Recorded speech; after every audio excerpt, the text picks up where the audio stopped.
주님 안에서 다시 만나 뵙게 돼서 반갑습니다. 전에 금요 심야에도 왔었고 또 산상 수련회 그때 가서 말씀을 전한 기억이 있는데 이렇게 또 다시 뵈서 반갑고요. 또 우리 한 목사님이 지난달에 저희 교회 부흥성에 오셔서 얼마나 뜨거운 은혜를 부어주셨는지 저희들이 큰 은혜를 받았습니다. 그래서 그때 초청했다고 또 이렇게 초대해 주신 것 같아요. 그래서 너무 감사드리고요. 정말 우리가 세상을 살아가는데 교회는 천국이지만 밖은 지옥과 같은 세상을 살아가고 있어요. 얼마나 세상이 사가고 타락해 버렸는지, 어떻게 이 보험금에 눈이 어두워가지고 남편이 마시는 차나 국에다가 청산가를 넣을 수 있냐 이 말이에요. 그래서 저는 그 사건 다음부터는 저희 집사람이 차나 국을 끓여오면은 꼭 마담버시 보라 합니다. 언제 거기다 청산가를 넣어버릴지 모르니까 믿을 수 없는 세상이 되어버렸어요. 그리고 하루 종일 일하고 피곤해 지쳐 돌아오면 집에서라도 좀 편히 쉬게 해줘야 할 거 아니에요. 그런데 밖에 밤늦게 산책 나가자 해놓고 사람 시켜서 덤프트럭으로 밀어서 죽여버린 거예요. 그래서 저는 밤늦게 저희 집사람이 산책 나가자면 절대 안 따라 나갑니다. 피곤한데 왜 밤늦게 나갔냐고, 내일 새벽기도 끝나고 가자고. 절대 안 따라 나가요. 언제 덤프트럭으로 밀어볼지 모르니까. 또 남편이 피곤해 쳐서 잠들면 좀 편히 쉬게 해줘야 되는데 그 사이에 자기 다리에나 신을 이 스타킹으로 얼굴에 씌우고 목을 졸라서 죽여가지고 보험금을 타내려고 하는 그런 여자들이 있어요. 그래서 저는 요즘에 잘 때 꼭 마스크하고 목도리 하고 자네요. 저희 집사람이 어느 날 물어요. 왜 당신 요즘에 마스크하고 목도리 하냐고. 그래서 제가 겉으로는 그랬어요. 목 보호하느라고 그런다고. 그랬지만은 이렇게 서로 사랑하며 한평생 행복하지 않은 부부 사이도 못 믿는 세상이 되어버렸어요. 부부 사이는 헤어지면 남남이라 하니까 그런다 할지라도 자기가 낳은 자식이 말 안 듣는다고 어떻게 몽둥이로 때려 죽이고요. 그 추운 영하 13도의 추운 날씨에 화장실에 버려두고 물을 끼얹고 락스를 끼얹어가지고 얼어 죽이고요. 또 밤늦게 애가 떼쓴다고 그냥 그 갓난 몇 개월밖에 안 된 어린 아이를 방바닥에 내팽개쳐가지고 두개골 골절로 세상을 떠나게 할 수 있냐 이 말이에요. 정말 요즘 사람들 하는 것을 보면요, 주님 오실 날 너무나 가까워져 버린 거예요. 그래서 오늘 본문의 말씀이 만물의 마지막이 가까이 왔으니 라고 시작하고 있는 거예요. 그러나 이 말씀은 이와 같은 말세의 마지막 때 우주적인 종말 이전에 우리에게 언제든지 닥쳐올 수 있는 개인적인 종말을 경고하고 있다는 것도 잊지 마시기 바랍니다. 여러분도 오늘 의뢰 받고 집에 가시다가 교통사고로 세상을 떠나실지, 집에 가서 차 한잔 끓여 드신다고 가스불 켜다가 폭발사고로 세상을 떠나실지, 밤에 강도가 침미해서 살인사고로 세상을 떠나실지, 주무시다가 뇌졸중이나 심장마비로 세상을 떠나실지, 우리는 잠깐 후의 삶도 몰라요.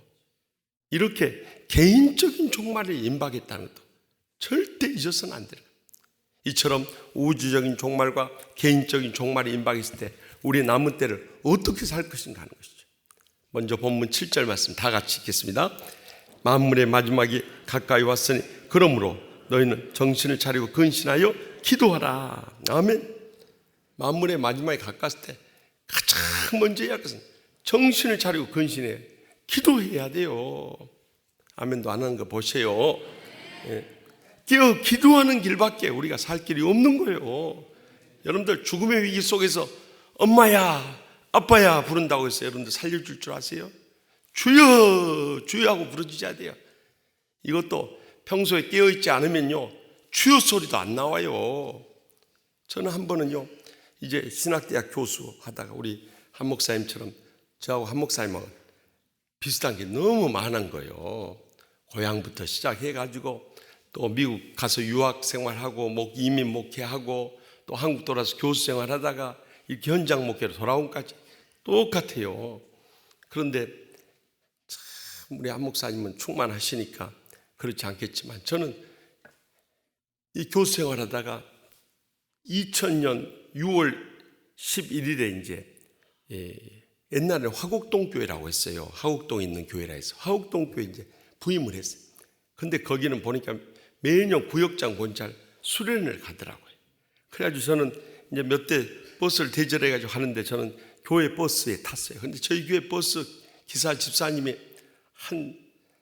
그때 당시는 한 30년 무사고였고 지금은 40년 무사고예요. 너무너무 그냥 운전을 아주 스무스하게 잘 하시는 거예요.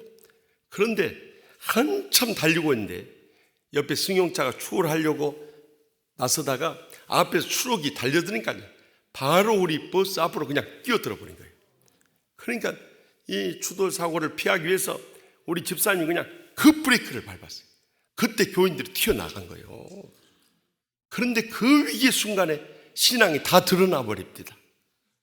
저 바로 뒤에 앉아있는 구역장 여집사님은 튀어나가면서도 주여 하고 부르는데 그 순간에도 주님을 찾더라 이거예요. 그런데 막 부임한 신학대학 교수였던 담임 목사는 튀어나가면서 뭘 하는 줄 아세요? 오메 그래 벌써 오메.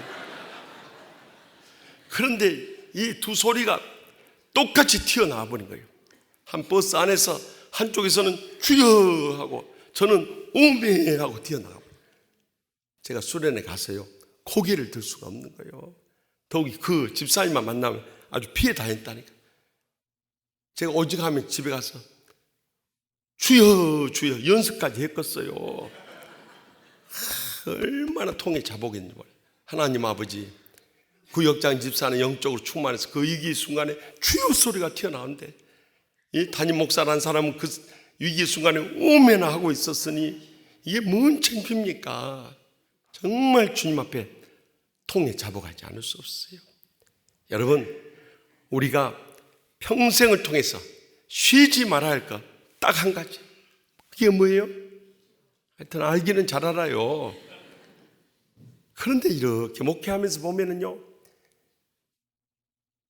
순탄하고 형통할 때는 새벽기도 안 나와버려요. 그러다가 꼭 어려운 일 닥치면 그때 나와서 눈물 콧물 쏟으면서 막 울부짖는 거예요. 저는 그런 교인들 보면은 정말 안타까운 거예요. 그래서 1년 중에 새벽기도 제일 많이 나온 때가 언제인 줄 아세요? 알기도 잘 알아요. 자녀들 수능시험 치를 때 아주 밀물처럼 몰려오네요. 근데 수능시험 딱 끝나보세요. 썰물처럼 빠져나가 버려요. 저는 그런 부모님들 보면 한심한 생각이 드는 거예요. 여러분 자식들이 수능시험 끝나면 인생 끝났습니까? 정식으로 대학 입학해야죠. 그럼 자식들 대학 입학하면 그걸로 인생 끝납니까? 졸업할 때까지 학교 잘 다녀야죠. 그러면 자식들 졸업시키면 인생 끝납니까? 좋은 직장 취직해야죠. 그러면 자식들 좋은 직장 취직하면 그걸로 인생 끝납니까? 신실한 배우자 만나 결혼해야죠. 그러면 자식들 결혼시키면 그걸로 인생 끝납니까? 자식들 잘 낳고 잘 살아야죠. 그러면 자식들 잘 낳으면 그걸로 인생 끝납니까? 죽을 때까지 헤어지지 않고 행복하게 잘 살아요. 우리가 자식들을 위해서 기도해도 평생 끊이지 않는 거예요. 기도요. 그런데 우리가 기도할 제목이 자식들 뿐이에요. 부모님 위해서 기도해야죠. 형제들 위해서 기도해야죠. 우리 자신의 남은 여생과 마지막 때 사명을 위해서 기도해야죠. 아멘. 나는 오늘 하루 종일 하고 있어야 그만. 하나님의 교회를 위해서 기도해야죠. 세워진 주의 종을 위해서 기도해야죠. 고통당하는 양떼들을 위해서 기도해야죠. 이 혼란 가운데 있는 이 나라를 위해서 기도해야죠. 저 북녘 땅에 우리의 민족을 생각하면서 민족을 위해서 기도해야죠. 세계 열방의 복음의 빚진 자로서 감당해야 할 사명을 위해서 기도해. 기도해야 할 점이 얼마나 많냐 이 말이요. 그런데 기도 안 하면 어떻게 되겠어요? 기도 안 하면 다 시험에 빠질 수밖에 없어요. 그래서 주님께서 마태복음 26장 41절에 시험에 들지 않게 깨어 기도하라 명령하셨던 거예요. 여러분들 시험 안 들려면 꼭 깨어서 기도할 수 있기를 바랍니다. 그래 역으로 말씀드리면요, 시험에 들었다 할지라도 깨어 기도하면 그 시험 모두 다 이겨낼 줄 믿으시기 바랍니다. 우리 치유하는 교회가 그랬어요. 과거에 화곡동 교회. 아주 이름만 들어도 저는 화가 나고 고글하는 교회예요. 왜냐하면 얼마나 싸우던지 가서 보니까 당회부터 시작해서 항상 당회가 문제예요. 당회 그러면 재직해도 똑같이 닮아서 싸우는 거예요. 그러고 나면 공동회도 똑같이 닮아가는 거예요. 모이면 싸우는 거예요. 그냥 보통 싸우는 게 아니에요. 그냥 고성이 오고 하는 거예요. 사람이 화가 나면 왜 큰 소리 안 치겠어? 근데 큰 소리 치는 것까지 내가 이해하지만요, 큰 소리 치다 갑자기 세상 방언이 터져 나와 버려요. 여기는 순진한 동네라서 세상 방언이 뭔지 몰라요. 근데 조금만 들려줄까요? 이 쌍시옷 바람에 혀가 꼬부라지는 거예요. 어떻게 거룩한 주일에 이 당뇨와 채찍기 공동회 하면서 그런 쌍욕을 할 수 있냐 이 말이야. 저는 어렸을 때 장로님, 권사님 가정이 자라나서 우리 부모님 그렇게 싸운 것도 못 봤고, 집안에서 큰 소리 치는 것도 못 봤어. 심지어 교회 안에서도 그런 거 못 보다가요, 나는 하옥동 교회 가서 처음 봤어. 앞이 캄캄해버려. 거기까지는 내가 이해할 수 있는데 화를 못 견디면 자리를 박차고 일어나서 막 달려들어서 몸싸움 시작된 거야. 이 씨발놈아 어디가, 너 거기 서 있어. 내가 그때 들었던 소리 그대로 한 것뿐이에요. 어떻게 그런 욕이 거룩한 주일에 나올 수 있는지 저는요 이해가 안 되는 거예요. 그래가지고 몸싸움이 벌어지는 거예요. 그러니 이 젊은 목사가 가서 싸우라고 내버려 두겠어요. 막 달려 들어가지고 막 뜯어 말리기 시작해요. 여러분, 남편이 막 뛰쳐나갈 때 팔다리 붙잡으면 다 뿌리쳐 버립니다. 어디를 붙잡으냐? 혁띠를 붙잡아야 돼요. 이 힘의 중심이 허리에 있기 때문에 혁띠를 붙잡고 막 뜯어 말리는 거예요.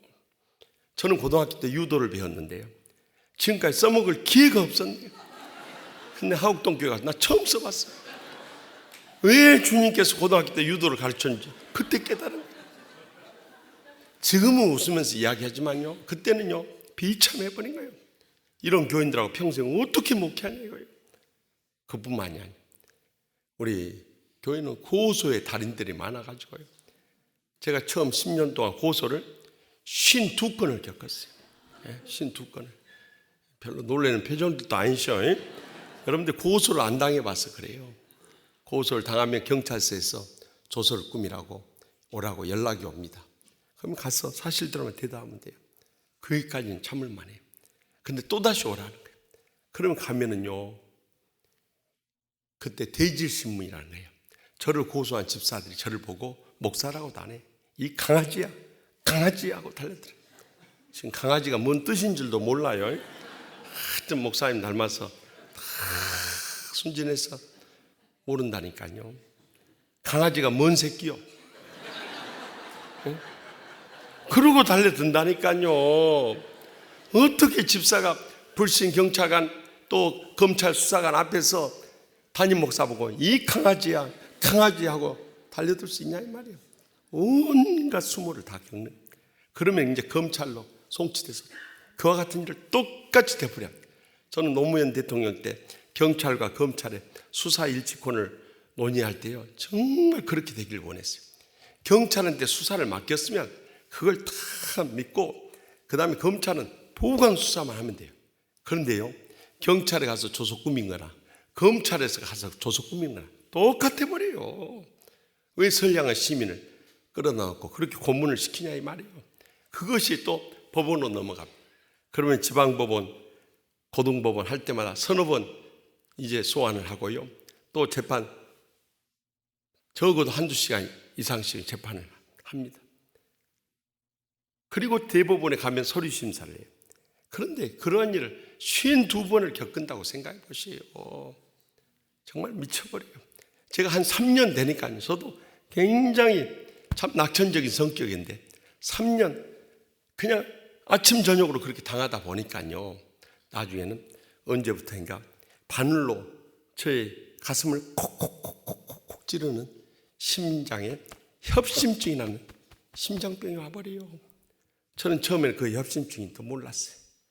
내가 스트레스를 많이 받아서 그런 모양이다 하면서 다 새벽마다 엎드려서 하나님 아버지, 저 심장에 고통 좀 치유해 주시옵소서 하고 막 기도를 했어요.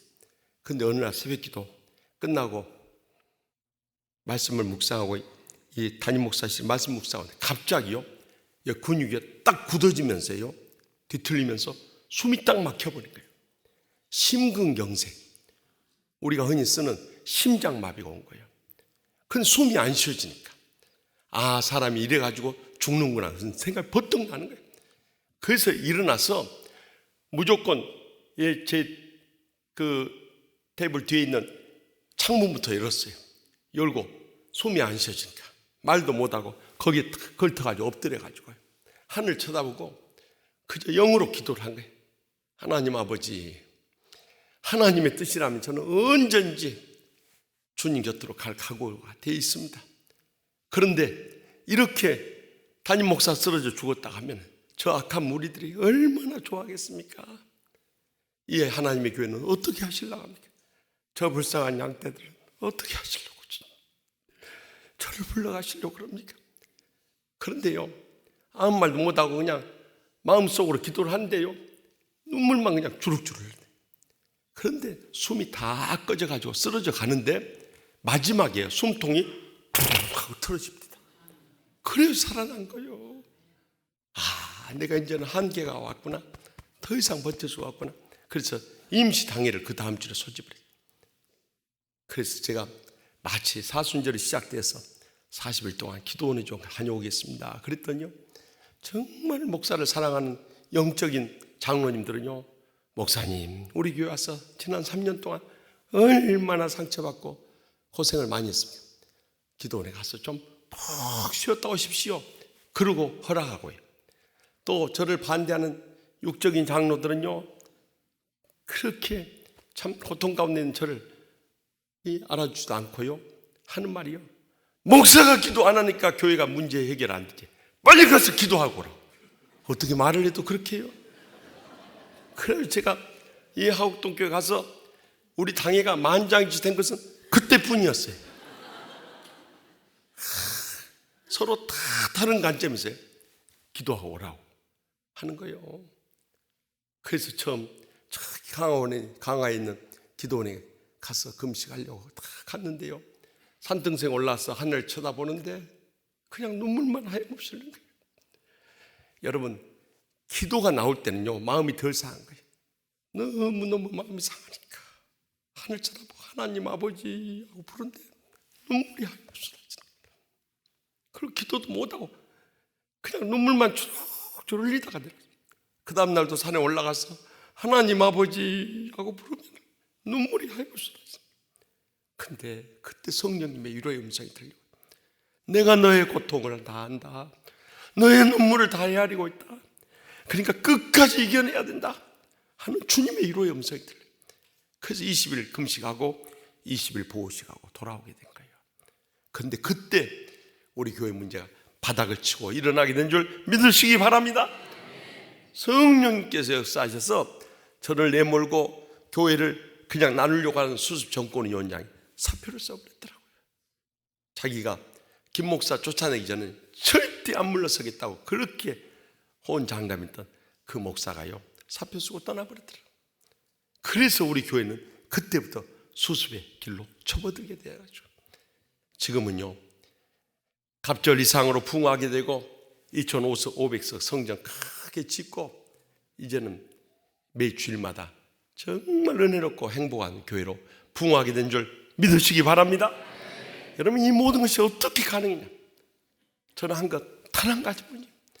우리 온 성도들과 함께 새벽이나 낮이나 밤이나 주임전에 나와서 주여 주여하고 눈물로 기도하고 금식하며 매어달린 것뿐밖에 없었어요. 그런데 성령께서 역사하니까 그런 기적적인 문제 해결과 부흥의 역사가 일어나더라 이거예요. 여러분 삶 가운데 문제 없는 삶 어디 있습니까? 내 자신에게도 문제가 있고 우리 가정에도 문제가 있고 직장에도 문제가 있고 세상에도 문제들이 얼마나 많습니까? 이 문제를 해결할 수 있는 길은 딱 한 가지입니다. 여러분, 예레미야 33장 3절에 뭐라고 했어요? 너는 내게 부르짖으라. 내가 내게 응답하겠고 내가 알지 못하는 크고 비밀한 일을 내게 보이리라. 믿습니까? 이걸 알면서도 왜 기도 안 하는 거야? 정말 그것이 알고 싶다. 기도하면 기적이 일어나는데 왜 기도를 안 하고 근심하고 걱정하고 낙심하고 절망하느냐 이거예요. 저는 그게 이해가 안 되는 거예요. 어떤 분들은 새벽에 못 일어난다. 밤에 좀 일찍 주무시면 되고요. 그래도 못 일어나신 분들은 밤에 주무실 때 이 냉수 한 바가지씩 들추고 주무세요. 배 아파서라도 일어나요. 하여튼 여러분들 새벽을 깨우며 일어나야 되는 것입니다.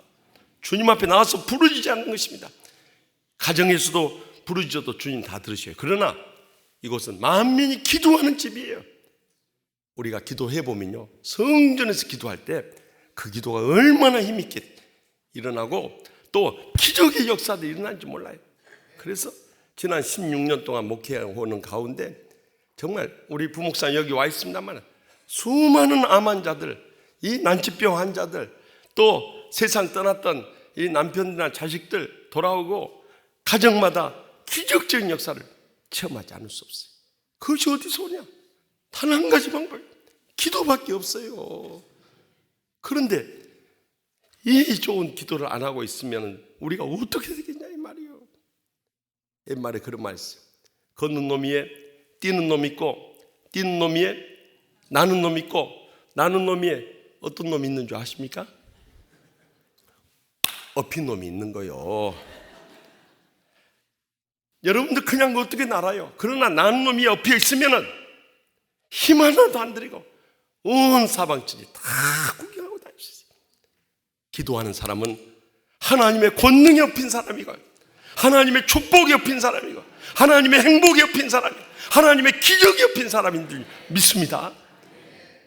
이제 오늘 밤부터 그 기도의 불을 붙여야 돼요. 그러면 여러분 개인이나 가정이나 직장이나 하나님의 교회조차도 성령이 뜨거운 역사가 일어나는. 그래서 저는 16년 동안 목회하면서 저 나름대로 하나의 이 슬로건이 지어졌어요. 다 같이 한번 따라서 합시다. 기도의 불이 붙으면 성령의 불이 붙고, 성령의 불이 붙으면 기적의 불이 붙고, 기적의 불이 붙으면 승리의 불이 붙고, 승리의 불이 붙으면 축복의 불이 붙고, 축복의 불이 붙으면 부흥의 불이 붙고, 부흥의 불이 붙으면 영광의 불이 붙는다. 믿습니까? 이제 기도의 불을 붙인 데서부터 우리 인생의 모든 문제는 여기서 결판 나는 거예요. 새롭게 시작하십시다. 120년의 역사가 중요한 게 아니라 우리의 심령에 기도의 불부터 붙여가지고 이제는 말씀의 은혜에 대한 사모하는 심령을 가지고 서로에 대해서 사랑하는 심령도 회복하고 모든 것에 감사하는 심령도 회복하고 모든 삶의 축복을 마음껏 누리면서 마지막 때 주신 사명 감당할 수 있다면 이보다 복되고 영광스러운 일이 없는 줄 믿습니다. 계속해서 본문 8절 말씀 다 같이 읽겠습니다. 무엇보다도 뜨겁게 서로 사랑할지니 사랑은 허다한 죄를 덮느니라. 아멘. 여러분들 믿음이 좋으셔서 무슨 말씀인지 아멘이지만 저는요 공대를 나와서 그런지 성경을 읽을 때마다 왜 이때 이 말씀을 하셨습니까? 왜 이때 이 사건을 터뜨리셨으면 늘 질문하면서 읽네요. 그렇게 묵상하는 가운데 성경의 깊은 은혜를 체험할 때 너무너무 많이 있어요. 제가 지금까지 이 말씀 읽으면서 의문이 뭔 줄 아세요? 기독교 최고 덕목이 무엇입니까? 그렇죠. 고린도전서 13장 13절에 그런즉 믿음, 소망, 사랑 이 세 가지 항상 있을 것인데 그 중에 제일은 사랑이라고 했어요. 그럼 제가 생각할 때는 만물의 마지막에 가까이 왔으니 무엇보다 뜨겁게 서로 사랑할지 사랑은 허다한 죄를 덮느니라. 그 다음에 그러므로 너희는 정신을 차려 근신하여 기도하라 할 것 같은데 주님은 거꾸로 기도하고 계신다는 거예요.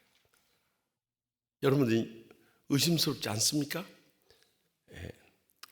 저만 의문을 가지면 되겠어요. 그래서 왜 베드로 사도가 또 졸다가 이거 거꾸로 받아 적은 거 아니야? 이런 의혹까지 가졌어요. 그런데 제가 미국 가서 유학 시절에 이민 목회를 하면서 이 말씀의 깊은 뜻을 깨달았습니다. 목회하다 보니까요 목사의 진심을 몰라준 사람이 너무너무 많은 거예요. 여러분 목사의 진심이 뭡니까? 목회를 안 해봤으니 알 수가 있어야죠. 목사의 진심은요 우리 양떼들이 은혜 받고 축복 누리고 행복하게 사명 감당하면 영광 돌린 거 이상 바랄 것 아무것도 없어요. 그런데 목사가 이런 일 합시다, 이런 계획을 세웁시다, 여기에다가 우리 온 교인들의 힘을 합해서 주의를 합시다 하면은요 말들이 많아요. 목사님, 우리는 지금까지 교회 역사상 그런 거 해본 적이 없습니다. 그거 해가지고 얼마나 효과가 있겠습니까? 그거 하는데 재정적으로 얼마나 손실이 많은 줄 아십니까? 그러면서 반대하는 거예요. 반대야 그 사람 믿음의 분량에 따라서 하는 거니까 뭐 어쩔 수가 없지만, 말도 안 되는 소리로 목사에 대해서 험담하고 비방하고 공격하는 그런 교인들이 있어요. 그런 게 아니라 막 목사가요, 어떨 때는요 가슴을 찢어 보일 수 있으면 보여주고 싶은 충동을 느낄 때가 한두 번이 아니에요. 그렇게 목회를 하는 가운데 정말 상처도 많이 받았어요. 그래도 끝까지 기도했어요. 왜냐하면 어느 날 새벽에 교회 문제를 놓고 기도하는데 성령님이 저를 깨우치신 말씀이 있었어요. 김 목사는 왜 교회 문제를 놓고 기도하면서 문제를 일으키는 교인들을 위해서 기도하지 않느냐 하시면서 마태복음 5장 44절 말씀 들려주셨어요. 난 너에게 이르노니 너희 원수를 사랑하며 너희를 박해한 자를 위하여 기도하라. 저 그날 새벽부터 그 말씀의 은혜를 받고 문제를 일으킨 교인들 뿐만 아니라 그 부인, 그 자식 새끼들까지 이름 불러가면서 매일 기도했네. 그 인간들 사랑하게 해달라고, 용서하게 해달라고, 끝까지 인내하며 섬기게 해달라고. 그런데요, 그렇게 한 주간 내내 기도하고 나서 주일날 딱 마주치면요, 옛날 같으면 저기 나타나면 못 본 척하고 옆문으로 싹 빠져나갔어요. 근데 기도하고 마주치니까 저도 모르게 발걸음이 그쪽을 향해 나가게 돼요. 먼저 손을 내밀어 악수를 청하고 사랑으로 끌어안게 돼요. 그러면서 한 사람 한 사람 변화되는 거예요. 저는 그때 깨달은 거예요. 아무리 원수 같은 사람, 그런데 그렇게 기도하고 사랑해줘도 안 변한 인간들은 안 변합니다. 그래 낙심된 순간도 있었어요. 그런데 또 오늘날 이 시편을 읽는데 시편 109편 4절에 다윗의 그 고백을 통해서 또 은혜를 받았어. 나는 사랑하나 저희는 도리어 대적하니 나는 기도할 뿐이라. 그래서 끝까지 기도하는 가운데 그 원수 같은 사람들 다 변화시키고 돌아올 수 있었어요. 그때 제가 깨달은 거죠. 기도하지 않는 사람은 자기 마음에 들고 자기 말 잘 듣고 자기한테 잘해준 사람만 사랑하네. 근데 기도한 사람은 자기 가슴에 못질을 하고 피눈물을 흘리하고 일생 불행과 고통 가운데 거하게도 그 원수 같은 인간들을 위해서 눈물로 기도하며 사랑으로 섬기며 변화시켜 나갈 줄 믿으시기 바랍니다. 그래서 주님께서 기도하라고 명령하시고 그 다음에 사랑하라고 하셨던 거예요. 여러분, 우리 주위에 원수들이 얼마나 많습니까? 멀리 갈 것도 없어요. 오늘 예배 마치고 집에 가보십시오. 방 안에 자빠져 뒹굴고들 있을 거예요. 원수가 가장 먼저는 우리 집 안에 있습니다. 그래서 주님이 이것을 다 꿰뚫어 보시고 마태복음 10장 36절에 사람의 원수가 자기 집안 식구리라. 너희 집안 식구들이 다 원수돼서 너희들 가슴에 못질을 하고 상처를 주고 피눈물을 흘리게 할 것이다. 주님이 다 아시고 예언해 놓으신 거예요. 그런 원수에 대해서 어떻게 해야 되겠어요? 내가 어쩌다가 저 인간 만나서 이 집구석에 들어와서 평생 이렇게 참 불행과 고통 속에 살아가야 한대요. 자식들까지 또 모아놓고 그러네요. 내가 네 아버지만 안 만났더라도 이렇게 안 살았을 거다. 네 아버지 만나서 이 집구석에 들어와서 고생하는 거 생각하면 치가 떨리고 이가 부득부득 갈린다고. 그러다가 그렇게 일을 갈다가 젊은 나이에 틀리한 여자들도 많아요. 언제까지 그렇게 살아야겠어요? 그러나 적어도 믿음의 아내들은요 그때 엎드려지는 거예요. 하나님 아버지, 왜 저를 이 가정으로 시집 보내셨습니까? 그들을 위해서 한 사람 한 사람 내가 어떻게 사랑으로 섬겨야 저들이 변화될 수 있습니까? 눈물로 기도할 때 성령께서 여러분의 마음속에 어떤 원수라도 불쌍히 여기는 그 사랑의 마음을 회복시켜 주셔가지고 여러분의 변화된 삶을 통해서 그들을 감동시키면 그들도 변화되게 될 줄 믿으시기 바랍니다. 저도요 안 믿는 가정에 장가를 갔어요. 그랬더니 우리 장모님이 저희 집사람이 약대를 낳았는데 아마 의사나 약사나 판검사나 기대했던 모양이에요. 가난한 신학생 데리고 가니까 쳐다보지도 안 해버려요. 그런데 절 받으시라니까 나는 자네한테 절 받을 이유가 없네 그래요. 어머니 그래도 절 받으셔요 그래. 내가 어떻게 자네 어머니인가 막 달려들어버려요. 와 그때 엄청나게 상처를 받아요. 내가 의대나 다녔으면 저렇게까지 냉대는 안 할 텐데 어떻게 저렇게 면전에 저럴 수 있을까? 내가 그날 돌아오면서요, 그것도 내가 쫓아다닌 것도 아니고 당신 딸이 나 쫓아다녀서 나도 정말 십자가 지는 심정으로 결혼하려고 그랬는데 어떻게 이럴 수가 있어요. 막 이런 이 억울한 온통한 마음이 막 끌어안는 거예요. 그래도 또 엎드려 기도했어요. 그리고 할 때마다 또 어머니 절 받으세요. 사랑으로 생겼어요. 이제 결혼한 지 36년이죠. 결혼 전에 4년 교제했으니까 이제 벌써 40년의 세월이 지났어요. 저희 어머니가 이제 은퇴 권사로서 은퇴를 하신대요. 저희 장모님 지금 찾아뵈면은요, 저를 끌어안고 우시네요. 이렇게 착한 사이를 몰라보고 그때 상처 준 거 생각하면 지금도 미안한 마음입니다. 우셔요. 지금도 아마 돌아가실 때까지 우실 것 같아요. 여러분, 끝까지 40년의 세월을 사랑으로 섬기다 보니까 우리 처가가 전부 다 구원받아 버렸어요. 그래서 우리 큰처남은 저기 방배동에 있는 경천교회 권사, 부부가 감리교 권사예요. 그리고 우리 둘째 처남은 저기 광양에 있는 금옥교회라고 1000여 명 모이는 교회 장로 됐어요. 장로 내외가 됐어요. 1년에 중국 선교를 해서 1억씩 헌금하면서 중국 선교하고 있어요. 그리고 셋째 처제는 집사예요. 그러니까 얼마나 복을 받아버려요. 저희 집사람은 사모요. 여러분, 눈물 뿌려 기도하며 내가 그 가정에 하나님의 미랄 됐을 때 많은 열매 맺게 주시다. 절대 여러분 마음속에 미움의 감정과 원한을 갖게 되면 그때부터 여러분 자신이 영적으로 병들어 죽어가는 거예요. 그러나 여러분들이 하나님 아버지, 주님도 나 같은 죄를 위해서 십자가 지셨는데 나에게 맡겨주신 처가 식구들, 시가 식구들 위해서 내가 왜 십자가 안 주시겠습니까? 십자가 지신 심정으로 끝까지 기도하며 사랑하는 변화되는 거예요.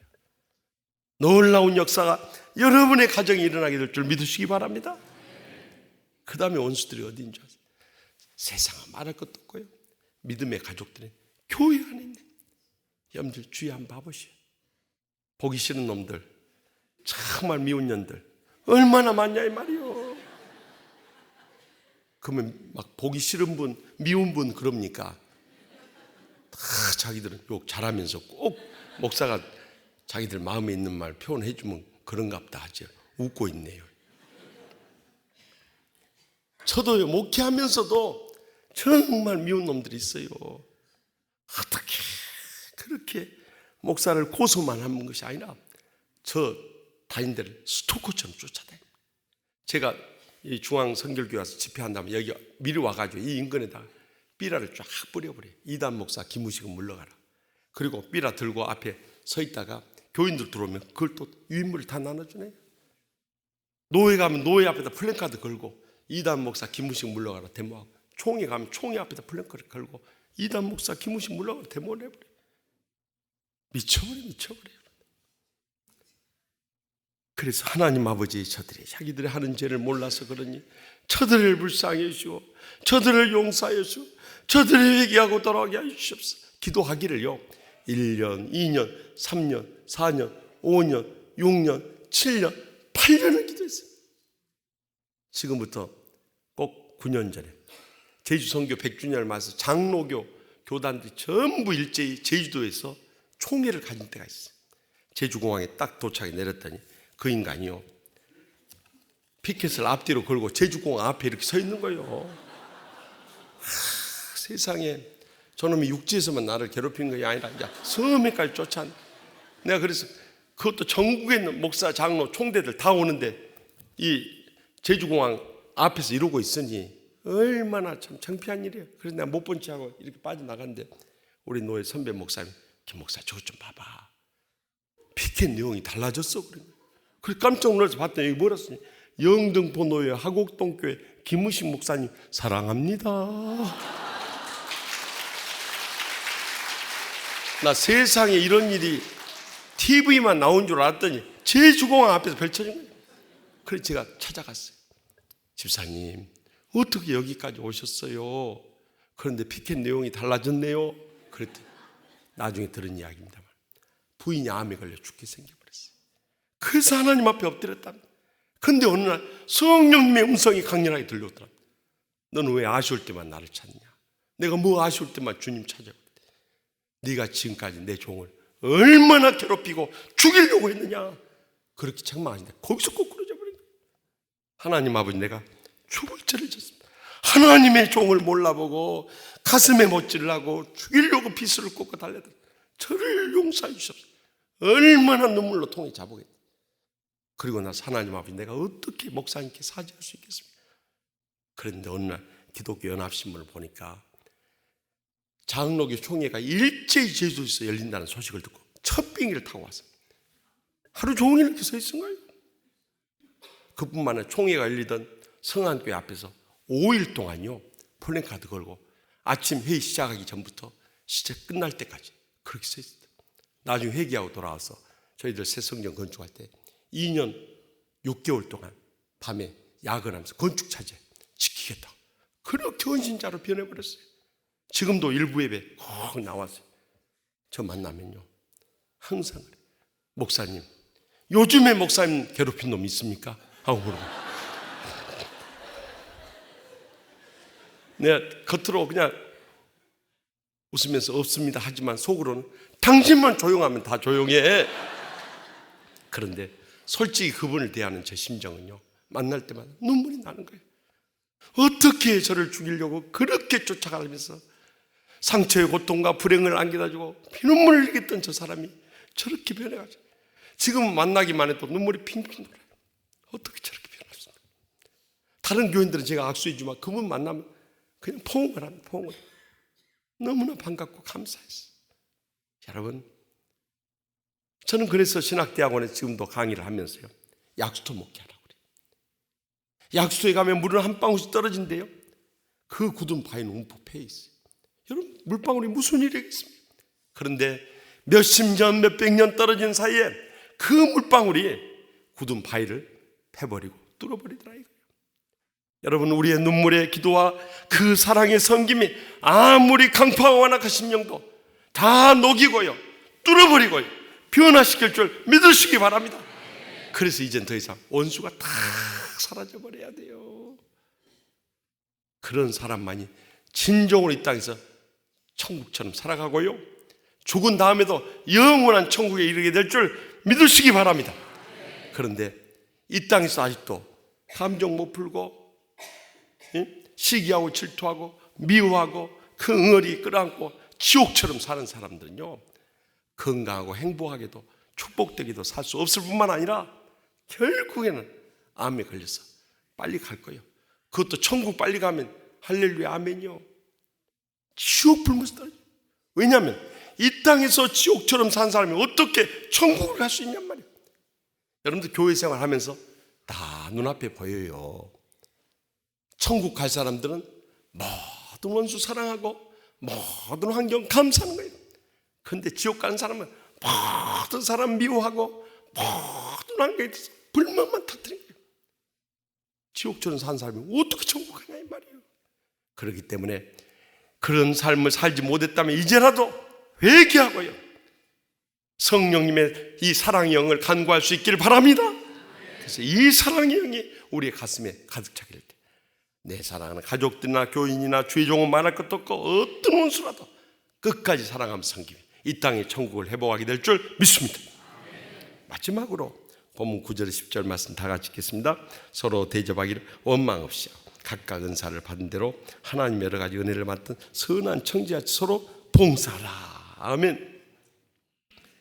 우리가 이제 이 땅에 사는 동안 마지막으로 해야 할 일은 봉사하는 삶을 사는, 그것도 선한 청지같이 봉사해야 되는 거예요. 여러분, 청지기가 무엇입니까? 영어로 스튜어드라고 해서 관리인이라는 뜻이에요. 우리 인생의 주인 된 사람은 아무도 없습니다. 우리 인생의 주인은 오직 주님뿐인 줄 믿으시기 바랍니다. 그래서 주님인 거예요.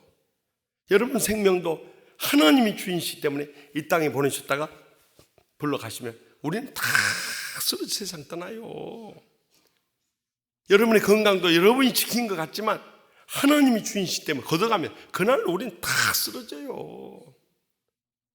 또 여러분의 물질도 여러분이 애쓰고 수고해서 버는 것 같지만 하나님이 걷어가시면요 다 빠져나가 버려요. 심지어 여러분이 낳은 자식도 여러분 것인 것 같지만 하나님의 것이기 때문에 우리 자식들 불러가면 어떤 부모도 못 붙잡습니다. 결국 우리 인생의 주인된 건 아무것도 없는 거예요. 그때 우리는 관리인으로서 주님께 쓰시겠다면 다 언제든지 내놔야 돼요. 그런데 말세 되면요 돈도 안 내나 시간도 안 내나 그저 헌신도 안 내나 봉사도 안 내나 다 움켜쥐고 있어요. 그러다가 쌓아놓고 죽을 때요 속 많이 쓰릴 거예요. 목사님이나 저나 없는 사람들은 주님 부르시면 할렐루야 아멘 하고 좋은 천국으로 가버리지만 이 땅에 쌓아두고 못 쓴 사람들은 떠날 때도 속 편하게 못 떠날 거예요. 여러분들 왜 인생을 그렇게 살려고 그래요? 이제는 주님께 쓰시겠다면 언제 내놓을 수 있는 이 청지적 믿음을 회복할 수 있기를 바랍니다. 그러면은요 어떤 환난 고통 당해도 다 이겨낼 수 있는 그 청지적 신앙으로 이겨낼 수 있는. 여러분 이 세상에서 예수님 다음으로 욥과 같이 고난당한 사람은 없어요. 욥은 동방이 제일 가는 부자예요. 동대문 가서 제일 가는 부자도 아마 잘 살 거예요. 서울서 제일 가는 부자도 잘 살 거예요. 대한민국에 제일 가는 부자는 더 말할 것 같아요. 근데 동방에 제일 가는 부자예요. 근데 그 재산 다 강도들한테 뺏기고 벼락 맞아서 잃어버리고 그러니 그 한 가지만 해도요 아마 쓰러졌을 거예요. 근데 10 자녀가 맏아들 집에서 생일 파티하다가 태풍 불어서 대들보 무너져서 몰사 당해버렸네요. 저 같으면요 미쳐버릴 것 같아요. 미쳐버릴 것 같아요. 자식 하나만 잃어도 부모님을 잃으면 산에다 묻고 자식을 잃으면 부모 가슴에 평생을 묻어둔다 하는데 10 자녀 잃어버렸으니요 보통 사람 같으면 미쳐버렸을 거예요. 그런데 건강까지 다 잃고 피부 종양으로 해서 기아 조각으로 다 긁고 밤마다 그 고통 가운데 지낼 때 그 심정이 어떠겠어요? 그런데 마누라라도 좀 위로해주면 그래도 위로받고 일어설 수 있는데 그래도 하나님 믿어야 하나님 살아있는 줄 아냐 하나님 욕하고 뒤져버려라 그래버려. 그러니 이제는 부부의 관계도 다 무너져버려. 그래도 마지막 친구들이라도 위로해주면은 그래도 힘을 얻을 수 있는데 친구들까지 와서 네가 하나님 앞에 죄를 저지르지 않고 어떻게 이렇게 엄청난 고난을 당할 수 있냐 회개하라는 거예요. 아마 보통 사람 같으면 이제는 자살밖에 내가 살 길이 없다 결단했을 거예요. 그런데 욥이 기사회생할 수 있는 그 근거가 됐던 말씀이 욥기 1장 21절에 나오는 거예요. 이르되 내가 못해서 알몸으로 나왔사니 또한 알몸이 그리로 돌아갈지라. 주신 이도 여호와시오 거두신 이도 여호와시오니 여호와 이름이 찬송을 받으실지니라. 욥이 한마디로 주님을 원망하지 않고 불평하지 않습니다. 그리고 고난의 세월을 묵묵히 인내해버려 결국 갑절의 축복을 다 회복해버린 거예요. 믿으십니까? 여러분 그것이 바로 청지기 신앙인 거예요. 이제는 어차피 빈손으로 왔다가 빈손으로 떠나간 인생인데 내가 가질 거 없고 누릴 거 없고 내세울 거 없고 내가 붙잡을 거 아무것도 없다는 이 믿음으로 이제는 주님 쓰시겠다면 언제든 내릴 수 있는 믿음을 가져야 되는 거예요. 그럴 때 하나님께서 그런 사람들에게 은혜 베풀어 주시고 축복 내려주시고 행복을 부어주시고 자손들까지 잘 되게 써서 하나님의 영광 크게 드러내 줄 분명히 믿으시기 바랍니다. 내가 시간이 없기 때문에 전에 와서도 한번 했는데 오래돼가지고 아마 잊어버렸을 거예요. 사실 다른 사람 간증들 하려면 또 3박 4일로 붕이해야 되지만 시간도 얼마 안 남았으니까 저희 가정 이야기하고 제가 말씀 맺겠어요. 저희 부모님은 저기 남쪽 땅끝마을 전라남도 해남군 하오면 장충리 244번지 그 산골에 태어났어요. 그것도 우리 할아버지 할머니가 그렇게 못 사는 빈농의 가정인데도 뭔 금술이 그렇게 좋았는지 자녀들만 9명을 낳아버렸네. 하기야 그때는 밤에 TV도 없고 할 것이 뭐가 있겠어요. 그냥 애들만 주렁주렁 낳아버려. 근데 전염병이 덮쳐가지고 우리 아버지 1호 형 두 분이 손 하나도 못 쓰고 그대로 세상 떠나버렸어요. 우리 아버지는 소학교 나왔는데 옛날 소학교라고 그랬어요. 초등학교. 그래가지고 이제 그 시골에 농사지을 땅도 없고 키울 가축도 없고 여기서는 굶어 죽기가 안성맞춤이에요. 그래서 할아버지 할머니에게 하직 인사를 드리고 목포로 무안으로 일자리를 찾아놨습니다. 해방 직후에 다 어려울 텐데 어디 일자리가 있겠어요. 며칠씩 굶고 오갈 데 없어가지고 이렇게 무안 군에 이르렀는데 이렇게 배회하고 있는데요. 눈앞에 녹십자 사인이 쫙 보이는 거예요. 그때 당시 무안군에 하나밖에 없던 성모원이라는 병원이었어요. 저기 들어가면 무언가 도움을 받아요. 무작정 들어가서 원장 선생님 붙잡고 사정을 했어요. 원장 선생님, 무슨 일을 시키든지 열심히 할 테니까 여기서 기금만 할 수 있게 해달라고 사정을 합니다. 빼짝 마른 청년이 눈물 글썽이며 사정하니까 원장 선생님 보니까 너무 불쌍한 마음이 들어버린 거예요. 그래서 다른 별로 할 것은 없지만 우리 집 허드렛 일을 도우면서 우리 집에서 기도하라고. 단 나를 따라서 교회는 나가야 한다 이거예요. 나중에 알고 보니까 무안의 제일 큰 무안읍교회 장로님 권사님 가정이었어요. 그 장로님 네 분을 만난 것이 우리 집안이 이렇게 영적으로 은혜 받고 축복 누리고 복되게 일어설 수 있는 축복의 통로가 되었던 거예요. 그래서 저희 아버지는 너무 감사감激해가지고 그 다음날부터 새벽 기도부터 따라다녔다. 그리고 병원에 제일 허드렛 일이 뭔지 아세요? 수술하고 나면 이 수술 때 피고름 낭장 다 쓸고 닦고 소독하고 소음꺼주 붕대 처치하고 수술복 세탁하고 그리고 그 수술실 소독하고 청소하고 하여튼 굳은 일 도맡아 가지고요 얼마나 열심히 했든지 원장 선생님 마음에 들어버린 거예요. 사람이 착하죠, 성실하죠, 열심히 있죠, 책임감 강하죠, 인물 받쳐주죠. 저를 보면 아시겠잖아요. 그래 허드렛 일 시키 너무 아까가지고 공부를 시켰어요. 그 전까지만 해도 병원에 수련한 사람들이 다 의사고시를 봐서 의사부 되던 때였어요.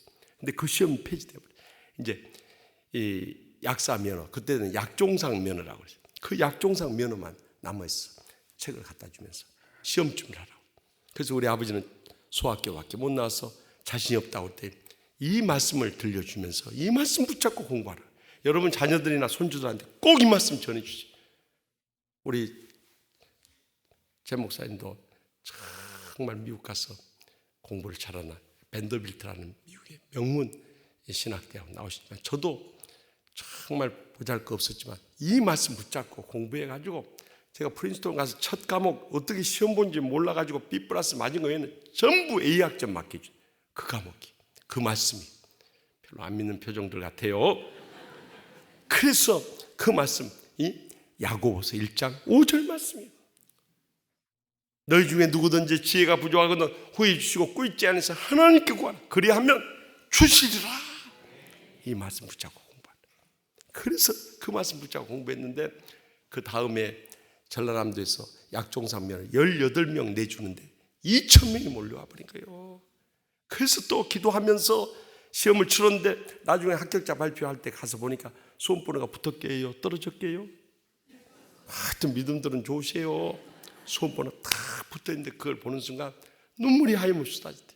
왜냐하면 저기 고향에 부모 두고 온 부모 형제 이제 먹여 살릴 수 있다는 생각이 너무너무 기뻐하고 내려왔더니 원장 선생님이 축하한다면서 여기 무안군에 약방이 있으니까 그 옆에 나주군에다 약방을 차리세.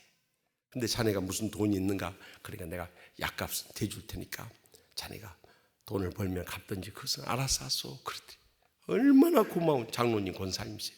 그래서 저희 아버지가 그동안 믿음이 자라가지고 그 약방 이름을 요한복음 3장 16절에 근거해서 영생당 약방이라고 지었어요. 이름도 잘 지었어요. 그리고 교회가 없으니까 강주에 가서 전도사님 모셔다가 개척을 했어요. 그래서 총각 집사로서 교회가 생기면 약방문 닫아놓고 교회일하고 교회일 끝나면 또 와서 약방문을 여는데 하나님이 복을 주시니까 날로 잘 되는 거예요. 그런 어느 날 원장 선생님이 긴히 상의할 일이라고 무안으로 내려오라고 그랬대. 그래서 갔더니 원장 선생님이 이렇게 앉아 계셔. 그래서 무슨 일이십니까? 그랬더니 자네 우리 큰딸 인순이 알제 그러시더래요. 아다마다요. 광주에서 학교 다니는데 방학 때서 학달이 여기 오면 자전거로 모셔오고 모셔다 드렸는데 어떻게 생각하냐 이거예요. 그래서 큰 따님처럼 마음씨 착하고 효성 두텁고 신앙심 깊고 공부 잘하고 그렇게 아리따운 따님 어디 있냐고 그랬더니 자네가 우리 큰딸 인순이를 맡아주지 않겠는가 그러시더래요. 여러분 그때로서는 상상도 못할 일이었어요. 왜냐하면 그 가정은요 만석군 대지주의 가문이에요. 우리는 저기 산골에 빈농의 집안, 먹고 살기도 어려운 집안이요. 그 집안은 이 의사 가문이요. 우리는 거기서 종살이하는 조수 집안이요. 그 집안은 장로님, 권사님, 신앙의 명문 가문이요. 우리는 불신 가문이요. 그러니 상대가 되냐면 우리 아버지가 너무 강개가지고요. 한공 무지로서이다. 간두시지 마시옵소서 해가지고 그 따님하고 결혼해서 난 아들이 저요 저. 그러니 얼마나 우리 아버지가 복을 받아요. 그 두 사람이 결혼하자마자 저기 해남 산골에 있는 부모 형제 전부 모시다 강주에다 살림집 차려줬고 이 7 동생들한테 내가 너희들 다 뒤를 봐줄 테니까 그 원장선생님한테 배웠던 그대로 오늘부터 예수 믿는 것이다. 그래서 우리 집안이 그날로 전부 복음화가 돼버린 거예요. 그래서 아버지 형제 밑으로 해서 저희 집안에 장로님이 7분 나오고요. 권사님도 7분 나오고요. 목사님 저까지 나오고요. 나머지는 다 집사요. 집도 다 샀어요. 그래가지고 집사니까. 그뿐만 아니라 아버지가 이 야곱의 발을 들어놓으니까 우리 작은 아버지들 또 고모 우리 오남매 형제들 전부 다 의사, 약사, 한의사, 간호사 집안인 거예요. 저만 목사 된 거예요. 여러분 우리 집안이 무슨 역사와 전통이 빛나는 집안도 아니고 무슨 머리가 뛰어난 집안도 아니고 무슨 뼈대가 있는 집안도 아니에요. 뼈대라고는 우리 속뼈밖에 없어요. 우리는. 근데 어떻게 이렇게 복을 받았냐요. 제가 그것을 간증하려고 그런 거예요. 저희 어렸을 때부터 보면요, 저희 부모님은요 모든 공예배를 빠진 것을 보지 못해요. 예배를 생명같이 여겼어요. 왜냐하면 예배가 은혜와 축복의 통로였기 때문에 그걸 우리 아버지는 아셨던 거예요. 우리 어머니는 그렇게 주님을 섬겼다. 사실 우리 어렸을 때만 해도 옛날 장로님, 안수집사님, 권사님들은요 예배 빠지지 않았습니다. 그런데 말세가 되니까 이제 날라리 장로, 안수집사, 권사들이 막 교회에서 판을 치는 거예요. 그러니까 주일 낮 예배만 나오고 안 나타나 버려요. 완전히 날라리들인 거예요, 여러분. 하늘의 상과 멸관이 없는 거예요. 그래가지고 여러분들 주일날만 한번 뷔페 가서 한 끼니 잘 먹고 한 주 버텨보세요. 버틸 수 있는가? 그 다음날 배고파 버려요. 우리의 육신도 그런데 우리의 영혼이 어떻게 되냐 이 말이에요. 다 병들어 죽어가고 있는 거예요. 그뿐만 아니라 하나님 앞에 이 헌금하는 것도 기본이 11조였습니다. 이건 하나님의 것이기 때문에 도둑질하면 안 되는 거예요. 근데 지금도 보면은요 다 띄어먹어버려요. 적은 돈은 11조 딱딱 바치고 아파트 팔고 몇 억씩 남으면은 11조 안 바쳐버려요. 내가 그것을 보면 저걸 다 죽을 때 싸고 짊어지고 갈 건가 답답해버려요. 불과 한 달 전이에요. 저기 부산서 살면서 남편 잃고 참 남매 바라고 사는데 아들까지 세상을 떠나버리더래요. 그래가지고 희망을 잃어버리고 서울에 시집와 사는 딸네 집으로 온다고 저희 교회 나왔어요. 그래도 재산 다 정리하죠. 조그만 아파트 샀어요. 그걸 팔았더니 그래도 아파트 값이 하나님 은혜도 올라가지고요. 한 3억 7천만 원인가 이익이 남았어요. 그러니까요 11조를요 5천만 원을 가져왔어요. 혼자 사는 그 권사님이. 내가 그걸 보고요 눈물이 나는 거예요. 눈물이. 세상에 돈 많은 장로들, 안수집사들, 권사들 다 띄어먹는데 세상에 혼자 사는 가부는 이렇게 3억 7천만 원 했으면 3,700만 원만 11조 바쳐도 하나님 앞에 떳떳하잖아요. 근데 어떻게 3,700만 원 바친답니까? 5천만 원 다 수표를 끊어가지고 거예요. 내가 그걸 보면서 얼마나 눈물로 축복인지 몰라요. 그랬더니 한 40대 초반의 집사님이요, 1억을 11조로 가져왔어요. 1억을. 내가 그걸 보면서 그 집사님은 작년에 사업 시작하면서 목사님, 저 기도 제목이 하나 있는데 무슨 기도 제목이 있어요? 제가 이 치유하는 교회에서 11조 제일 많이 내는 성도 되게 달라. 그러더니 정말 이번에 1억을 가져왔어요. 1억을. 이게 10억을 벌었다는 소리 아니에요. 여러분, 돈 많이 벌고 적게 벌고 문제 아닙니다. 온전한 11조를 할 수 있느냐는 거예요. 그런데 우리 부모님은 온전한 11조 생활, 그것만 해도 감사할 일인데요, 내가 정말 더 충격을 받았던 것은 저희 성전 건축하면서 저희 아버지한테 여쭤봤어요. 아버지는 고향교회 3번 지었는데 건축원금을 얼마나 하셨어요? 내가 궁금해서 여쭤봤어요. 그때 아버지가 곤란하는 표정을 지면서 하는 말이, 꼭 목사님 목표 작정을 액을 해주면요, 교인들 작정한 것을 이렇게 통계를 보면은 한 30%밖에 안 했다는 거예요. 그럼 나머지 70% 다 은행빚 져야 되는 거 아니에요. 그래도 하나님이 내게 복을 주셨는데 내가 어떻게 은행빚을 질 수 있냐. 그래 나머지 70% 우리 아버지가 채워가지고 바치고요, 그리고 하나님이 한 몇 년, 2, 3년 사이에 다 갚아주시더라 이거예요. 내가 그 이야기를 들으면서 우리 원암의 자식들이 다 복받고 빌딩 가지고 강남에서 목동에서 이렇게 산 이유가 저만 하곡동 사네. 교회가 하곡동에 있어 내가 어디를 가겠어요? 그런데 이렇게 복받으니까 우리가 잘나서 그런 게 아니라 우리 부모님이 이미 미리 다 영적 투자를 수십 년 전에 다 해놓은 것을 우리 자손들이 그걸 받아 누리고 있는 거예요. 그뿐만 아니라 어려운 교인들 가면은요, 그때는 흰 봉투도 없었어요. 우리 부모님들, 목사님하고 구역 식구들 먼저 나가면 맨 늦게 나오면서 이부자리 밑으로 누런 봉투 끼워주네요.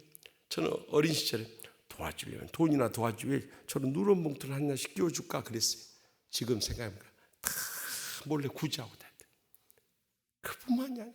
양떼들만 그렇게 사랑으로 잘 섬긴 게 아니라 주의 정도 정말 우리 부모님처럼 받던 사람 보기 드물어요. 우리 아버지가 야급을요 몇 개 군 도매어 버렸어요. 서울에 있는 제약회사나 강주에 있는 도매상에서 선물이 많이 있는데 지금부터 50여 년 전에요, 여러분들 바나나, 파인애플, 오렌지, 미제과자, 중국빵, 일본 모나카 이런 것을 시내에서도 구경 못해요. 저기 서울 남대문 시장 수입 상품 코너나 가봐야 얻을 수 있는 거예요. 그런 거에 들어오잖아요. 그러면 저는 어린 마음에 오늘 맛있는 거 먹겠다 하고 기대하고 있으면요, 해질물에 왜 우리 어머니가 그날 들어온 선물을 다 정리하고 그중에 값비싸고 진기하고 맛있는 거 절대 우리 자식들 안 줬습니다. 딱 싸가지고요, 어시가 이거 목사님한테 갖다 드려라 그래. 내가 그래가지고 얼마나 열불이 나갔어요. 엄마는 맨날 맛있는 거 목사한테 다 갖다 바치냐고. 그러면 꼭 우리 어머니 하시면 주의 종에 가장 귀한 거 드려야 된다. 그래서 빨리 갖다 드려라 그래. 내가 정말 그때 어린 마음에요, 그거 다 갖다 줬을 것 같아요.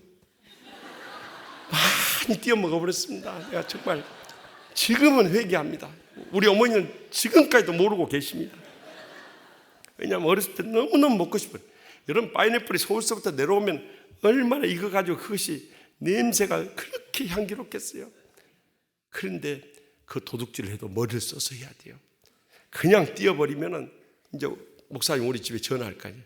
권사님 바나나 반토막 잘 받았습니다. 그럼 그날은 저 죽는 날이요. 그래서 이것을 어떻게 들키지 않고 2개 이상은 안 띄었어요. 2개까지만 탁 띄면 아주 바나나의 형체가 그대로 유지된 거예요. 문제는 이 뗀 자국을 처리한 게 그게 기술이에요. 저도 연구 많이 했어요. 제일 그 바나나 옆구리 그 자국을 없애는 방법은 풀밭에 가서 옆구리를 비벼버리는 거예요. 그러면 완전 색이 똑같이 돼버려요. 그러니까 도둑질해도 머리 안 쓰고는 못 하겠습니다. 오렌지는 개수로 처리해버려요. 5개 주면 2개는 숨겨놓고 3개만 갖다 주고요. 근데 제일 떼어먹기 어려운 게 파인애플이에요. 이건 건들면 물새버려요. 그런 날은 눈물을 머금고 갖다 주면서 그런 날은 대신 목사 욕을 아주 진하게 해버리네.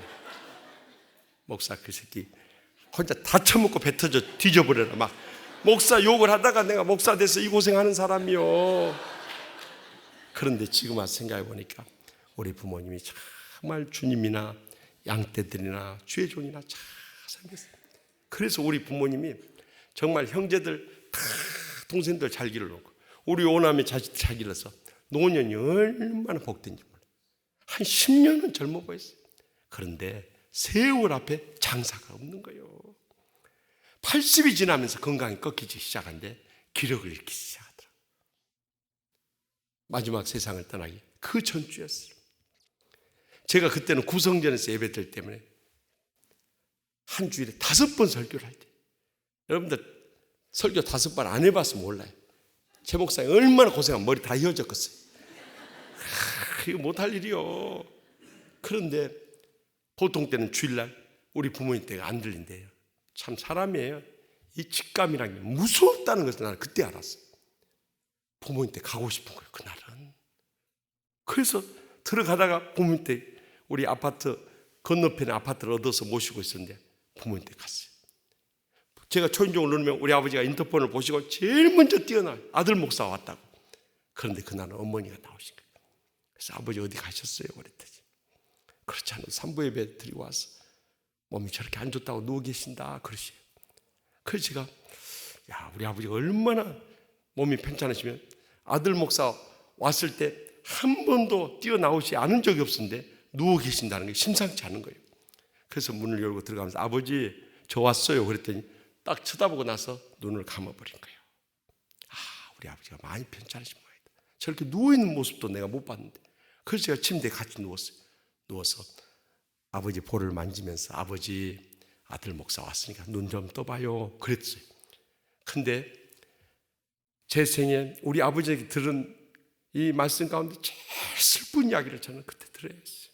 우리 아버지가 눈을 감은 채로 그러신 거예요. 김 목사 이제 눈뜨기도 힘드네 그러신 거예요. 여러분 눈뜨기가 힘듭니까? 얼마나 그동안 고생을 해서 기력이 세졌으면 눈뜨기가 힘드시다는 거예요. 근데 그 순간 우리 아버지가요, 제가 지금까지 살아오면서 우리 아버지가 그렇게 불쌍해 보인 순간이 없어요. 그래서 제가 우리 아버지 위로한다고 그랬어요. 아버지 이 땅에 오셔서 다 너무 고생 많이 했습니다. 7남매 동생들 다 대학원까지 보내고 뒷바라지 우리 5남매 자식들 믿음으로 기른다고 얼마나 고생 많았습니다. 아버지는 하늘의 상가 멸류관이 크실 겁니다. 그러면서 제가 우리 아버지 위로해 드리라고 그랬어요. 아버지 천국에 만약에 나중에 가시게 되면요 주님 배우면 꼭 그러세요. 치유하는 게 담임 목사가 제 둘째 아들입니다. 꼭 말씀 들으세요. 그렇게 위로를 해드렸어요. 그리고 우리 아버지를 끌어안고 간절히 눈물로 우리 아버지 기력 회복하고 건강 다시 되찾게 해달라고 이 땅에 남으셔서 우리 자녀손들과 교회를 섬기어 사명 중차대한 다시 한번 이렇게 해주십시오. 간절히 기도하고 마지막 우리 아버지 끌어안고요. 아버지 사랑합니다. 아버지 이 아들이 세상에서 존경하는 분인 줄 아시죠? 그러면서 우리 아버지 끌어안고 눈물로 사랑을 고백했어요. 그리고 돌아왔는데 그 다음날 저 학교 강의 가는 동안에 쓰러져서 바로 급성 폐렴으로 인해가지고 세브란스 병원에 입원하고 그 주 수요일에 의식을 잃고 마지막으로 떠나게 된 거예요. 그러니까 그때가 저와 저희 아버지와 둘만의 마지막 기도였고 마지막 포옹이었던 거예요. 그렇게 떠나버렸어요. 나중에 다 남은 물건들을 정리하다 보니까요 마지막 시신까지도 세브란스 병원에 다 기증하고 남긴 거 아무것도. 심지어는 유서를 써놨는데 조의금 들어오면 먼저 11조부터 바쳐라. 나는 그 아버지 유서 보면서요 이분이 마지막까지도 말씀드렸어요. 그리고 새성전 건축에서 입당하면 꼭 기념드는 헌물을 해라. 그래서 우리 교회 찬양대 4개 찬양대 가운 150번씩 다 해준 거예요. 그것도 저희 아버지가 해준 거예요. 그리고 너희 어머니와 형제들 가운데 꼭 필요한데 나는 쓰도록 해라. 그렇게 했어요. 그래서 조의금 보니까 그때 당시에 지금부터 5년 전에 1억이 들어왔더라. 그래서 1,000만 원 먼저 하나님 앞에 바치고 그 다음에 성가대 가운하고 나머지는 어머니 갖다 드렸어요. 그랬더니 우리 어머니가 고생 많이 했다고 그러면서 서랍에서 통장을 하나 꺼내주세요. 너희 아버지가 그래도 아들 목사 제일 어렵게 산다고 꼭 아들 목사 전해주라고. 손녀딸 유학 갔는데 보트 쓰라고 전해줬다고. 제가 집에 와서 열어봤더니 1,000만 원 적금 통장을 해놓고 가셨어요. 그걸 받아들고 뭐라 그러는지 몰라. 저희 부모님은 저희 자식들한테 아무 유산도 안 남겨줬지만 가장 소중한 신앙 유산 남겼어요. 오늘 본문의 말씀이 바로 저희 아버지가 받은 신앙 유산이었어요. 저희 아버지는 평생을 성전에서 기도하다 살다 가셨고, 항상 모든 원수라 사랑하며 교회를 화평케 하는 일에 힘썼고, 그리고 주의 종이나 양떼들 하나님의 교회에 충성을 다해서 헌신 봉사하는데 일생을 다 쏟으셨어요. 그리고 이 땅의 사명을 다 마치셨기에 주님 품에 안기신. 여러분, 우리 일생도 마찬가지입니다. 하나님 부르시면 앞서건 뒤서건 다 떠납니다. 이 땅에 천년 만년 살 것처럼 절대 착각하지 마세요. 여러분들 장례식장에 가서 보시죠. 저는 가끔 장례식장 돌아볼 때 보면은요, 연세 높으신 분들만 거기에 누워 계신 게 아니라 젊은 분들도, 심지어 어린이들까지 거기 누워 있어요. 그걸 볼 때마다 나도 언제 떠날지 알 수 없구나. 하나님 부르실 날이 점점 가까워지고 있는데 남은 때를 어떻게 살아갈 것이냐. 믿음으로 결단하지 않을 수 없어요. 사랑하는 중앙성결교회 성도 여러분, 이제 120년의 이 역사와 전통이 빛나는 이 아름답고 복된 교회에서 여러분의 남은 여생을 어떻게 드려져야 되겠습니까? 무엇보다도 오늘 말씀대로 이제는 정신을 차리고 근신하여 기도하고요, 어떤 원수라도 뜨겁게 사랑하고요, 그리고 선한 정죄치 봉사하며 살아갈 때 하나님이 여러분의 여생에 복을 주시고 귀하게 쓰실 뿐만 아니라 여러분의 자손들까지 다 잘 되게 하시고 뒤를 이어 신실한 주일꾼 삼으시고, 여러분을 통해서 중앙성교회가 더 뜨겁게 부흥하고 마지막 때의 사명 땅까지 감당하며 하나님 아버지께 큰 영광 돌리게 될 줄 확실히 믿습니다. 기도하십시다. 이 시간에 기도하실 때 우리 다 같이 통성으로 기도하실 제목은 하나님 아버지, 우리가 믿음으로 산다 하면서도 또 중한 직분 받았다 하면서도 정말 하나님 앞에 부끄러운 신앙생활 할 때가 얼마나 많이 있었습니까? 이 시간 통해 자복하는 심령 엎드려 싸우니 이제는 정신을 차려 근신하여 깨어 기도하게 해주시옵소서. 우리 주의 어떤 원수라도 이제는 십자가의 사랑으로 뜨겁게 사랑하게 하여 주시옵소서. 그리고 우리의 생명호흡 있는 동안 오늘이 마지막 날인 것처럼 헌신하고 봉사하고 충성을 다하게 하여 주시옵소서. 그래서 이 땅에 사는 동안에도 자손 대대로 믿음의 복을 누리며 마지막 때 사명 감당하며 영광 돌리는 복된 생에 살게 해달라고 우리 중앙성결교회가 목사님을 중심으로 해서 이 120년의 역사 속에서 지나간 과거를 감사하면서 우리의 남은 때 어떻게 충성을 다하며 영광 돌리할 것인가 다시 한번 믿음으로 결단하는 복된 이 밤 되게 해달라고 우리 다 같이 주여 세 번이나 통성 뜨겁게 기도하고 하나님 기적적 응답을 체험하고 돌아오시기 바랍니다. 주여, 주여, 주여.